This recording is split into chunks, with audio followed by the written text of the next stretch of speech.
today's video, let's understand what the consumer buying path means and how you can use digital strategies to get the most out of each stage. There is a bottom part of this funnel. What this bottom part is the onboarding, engagement, expansion, and retention. What do we call this? We call this the loyalty funnel. So once somebody buys your products or services, yes, you want to give them the best possible experience. You want to do their project in the best possible way. Whether you're a service provider, home service provider, or a fitness studio, you want to give them the best experience. But does it stop there? No.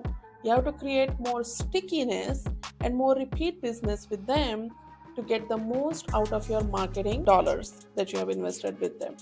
Now, how do we get this done digitally? This is through email marketing, sharing helpful content. Again, social media will play a role into this. This is a way for your consumers, your customers, your clients to keep you on top of their mind, give them the best experience so they turn into your raving fans.